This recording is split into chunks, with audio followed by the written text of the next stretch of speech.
और कैसे हो मेरे प्यारे दोस्तों। तो चलिए आज का नया सेशन स्टार्ट करते हैं, जिसमें हम क्लास 10th जो चैप्टर नंबर 3 था साइंस का, धातु एंड धातु, वो पढ़ रहे थे। तो हमने कुछ आधा चैप्टर कंप्लीट कर लिया था, तो उसके बाद में हमें जो हमारा सेशन है उसको कंप्लीट करना है। आपको पता होगा कि आज ये जो चैप्टर है नंबर 3 ये कंप्लीट होने वाला है। तो भौतिक गुण धर्मों के बारे में हम पढ़ चुके थे, रासायनिक अभिक्रिया पढ़ चुके थे, फिर हमने डायग्राम के थ्रू आपको समझाया था, क्रियाशील भी पढ़ चुके थे, आयनिक यौगिक के गुण धर्म पढ़ चुके थे। फिर हमें आज का नया सेशन जो था वो यहाँ से स्टार्ट करना था। तो चलिए स्टार्ट करते हैं। धातुओं की प्राप्ति, धात्विक का क्या बोला, धातुओं की प्राप्ति और धात्विकी हमें पढ़नी है। धातुओं की प्राप्ति एंड धात्विकी, ठीक है। तो चलिए पहला है इसमें खनिज। तो खनिज क्या होते हैं? पृथ्वी में प्राकृतिक रूप से उपस्थित तत्व एवं यौगिक को खनिज कहा जाता है। जो हमारी पृथ्वी है, जो हमारी भूमि है, उसके अंदर बहुत सारे प्राकृतिक पदार्थ यानी तत्व मिलते रहते हैं हमें। तो उन्हीं को हम क्या बोलते हैं? खनिज, जिसको खनन के द्वारा निकाला जाता है, बाहर निकाला जाता है। फिर उसके बाद में आता है अयस्क। व्हाट इज द अयस्क? अयस्क क्या होता है? वे खनिज जिनमें धातु अधिक मात्रा में पाई जाती है और उसे निकालना लाभकारी होता है, उसे अयस्क कहते हैं। कि वे खनिज जिसके अंदर क्या धातु की मात्रा अधिक हो, क्या हो, धातु की मात्रा अधिक हो और उसको निकाला जाए और वो लाभकारी हो, तो उसे क्या कहते हैं? अयस्क कहते हैं। ठीक है, ये चीज आपको समझ में आई होगी। फिर उसके बाद में है सक्रियता श्रेणी एवं संबंधित धातु क्रम। तो धातु का क्रम, सक्रियता श्रेणी का मतलब है कि वो सक्रियता कैसी है उनकी, वो हम इसके अंदर देखेंगे। तो सबसे अधिक क्रियाशील कौन कौन से हैं? तो देखेंगे हम potassium, sodium, calcium, magnesium, aluminium. ये क्या है? एक सबसे अधिक क्रियाशील तत्व हैं, सबसे अधिक क्रियाशील हैं, स्वतंत्र रूप से नहीं मिलते हैं, विद्युत अपघटन के द्वारा इन्हें प्राप्त किया जाता है। क्यों? क्योंकि इनके जो बाह्य कोश होता है उनके अंदर मात्र एक इलेक्ट्रॉन होता है, इसकी वजह से ये क्या है? सबसे ज़्यादा क्रियाशील है। फिर उसके बाद में आता है मध्य, जो बीच में क्रियाशील होते हैं, है ना। मध्य क्रियाशील कौन कौन से हैं? जिंक, Fe, Fb, कॉपर और मरकरी। सल्फाइड और ऑक्साइड तथा कार्बोनेट अयस्क के रूप में कार्बन द्वारा अपचयन के द्वारा ये क्या निकलते हैं? बाहर निकाले जाते हैं। फिर सबसे कम क्रियाशील कौन कौन से हैं? सबसे कम क्रियाशील है Ag, Au, स्वतंत्र रूप से पाई जाती हैं। क्या होती हैं ये धातुएं? स्वतंत्र रूप से पाई जाती हैं, जो भू खनन के द्वारा या खनिज के द्वारा निकाली जाती हैं। फिर उसके बाद में आता है धातुओं का निष्कर्षण। क्या आता है भाई? धातुओं का निष्कर्षण, अयस्क के धातु प्राप्त करना, ठीक है।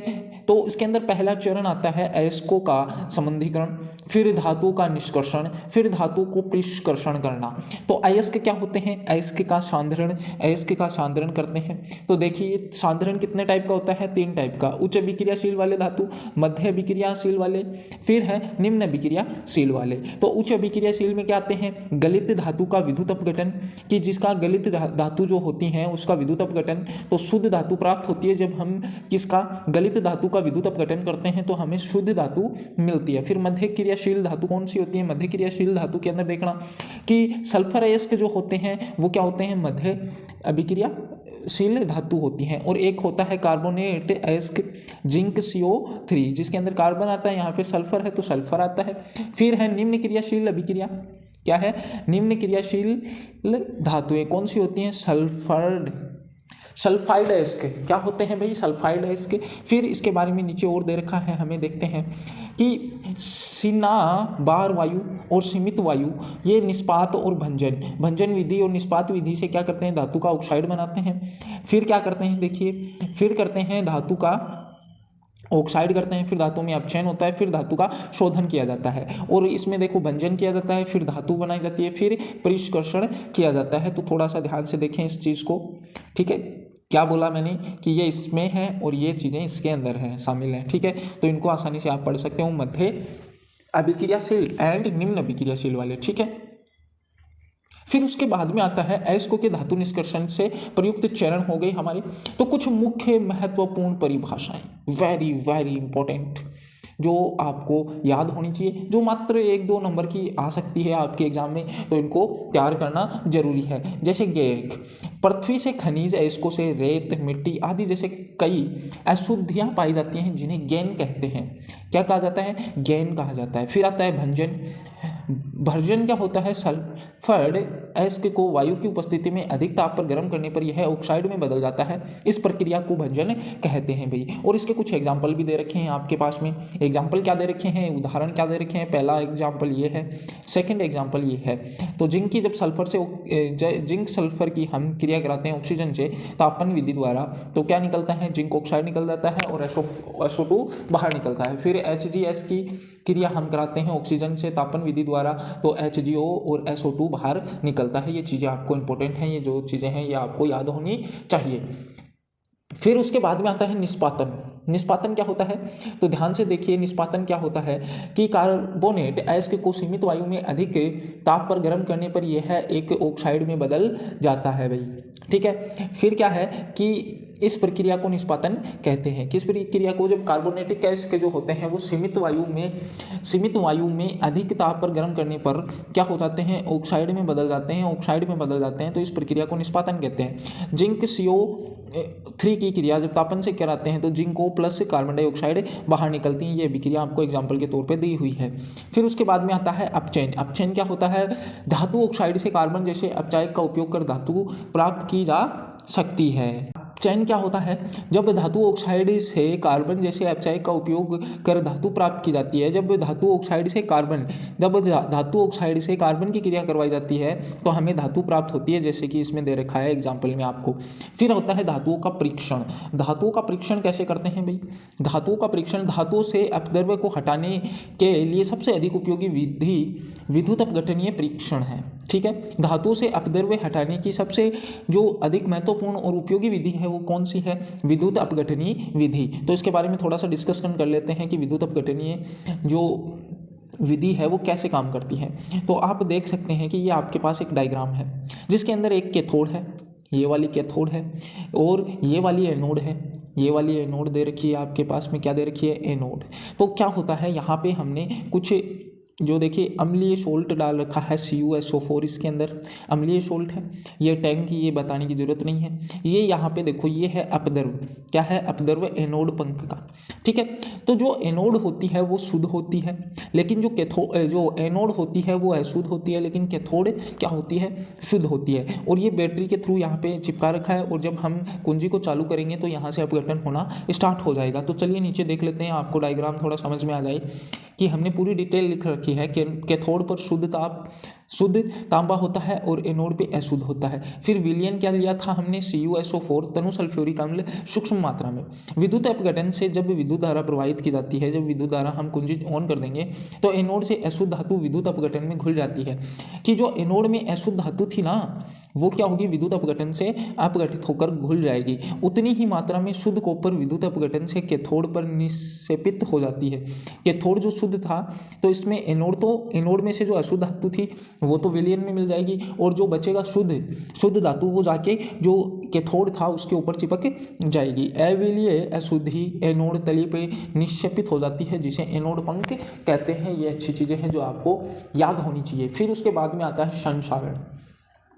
बहुत ही अच्छी चीज़ है संसारण, और ये तो एग्जाम में हर बार ऐसे क्वेश्चन आते हैं संसारण से, हर बार प्रीवियस ईयर में क्वेश्चन आए हुए हैं संसारण से। तो आप इसको तो थोड़ा सा ध्यान से बिल्कुल ही पढ़ें, क्योंकि क्या हो सकता है कभी भी ये एग्जाम में आ सकता है भाई।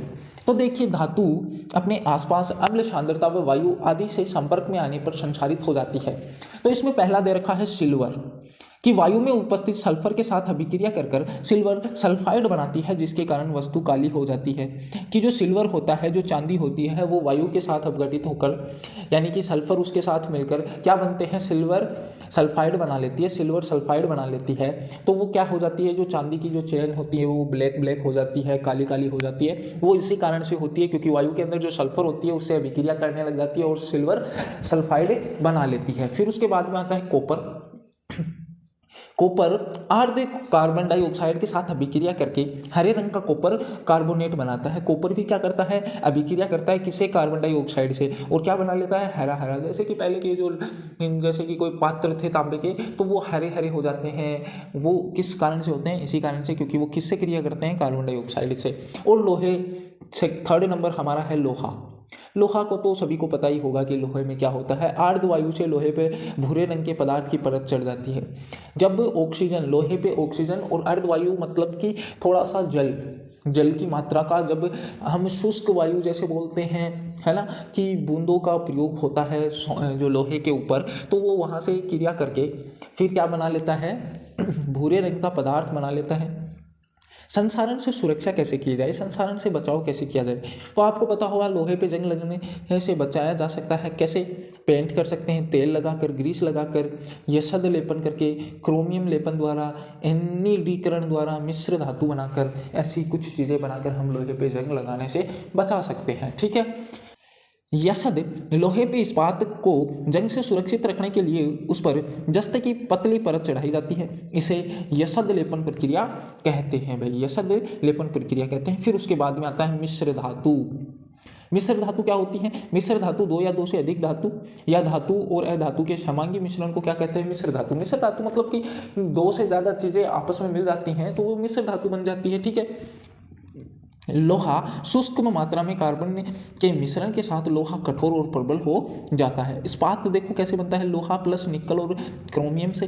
पित्तल कैसे बनता है? कॉपर और जिंक से। कांसा कैसे बनता है? कॉपर और टिन से। और सोल्डर लेड व टिन से। अमलगम मरकरी व अन्य तत्व से क्या बनता है? अमलगम बनता है। ये हमारा चैप्टर हुआ भाई कंप्लीट। आज हमारा धातु और अधातु का जो चैप्टर था वो कंप्लीट हो चुका है। तो आपसे निवेदन है कि ज़्यादा से ज़्यादा शेयर करें और अपने दोस्तों को बताएं। ठीक है। क्लास 10th का हम कर रहे थे तो वो आज हमारा चैप्टर ये अधातु और धातु वाला कंप्लीट हो गया है। तो आपसे निवेदन है कि ज़्यादा से ज़्यादा शेयर करें, अपने दोस्तों को बताएं। अगर पढ़ने में मज़ा आ रहा है और आपकी अच्छे से रिवाइज हो रहा है और जो आपने पढ़ा है वो अच्छे से क्लियर हो रहा है तो आप हमारे पार्ट 2 और पार्ट 1 अगर अभी तक नहीं देखा है तो आप देख सकते हैं। इससे पहले जो रासायनिक अभिक्रिया थी उनके बारे में भी हम पहला चैप्टर और 2nd चैप्टर भी कंप्लीट कर चुके हैं। तो आपसे बस इतना ही निवेदन है कि अपने ज़्यादा से ज़्यादा दोस्तों में शेयर करें और हमारे जो वीडियो है इसको लाइक करें। और अगर कोई भी छोटा से छोटा या बड़ा से बड़ा कोई डाउट आता है तो आप हमें बता सकते हैं, हम आपके डाउट को सॉल्यूशन देंगे। Thank you, good bye.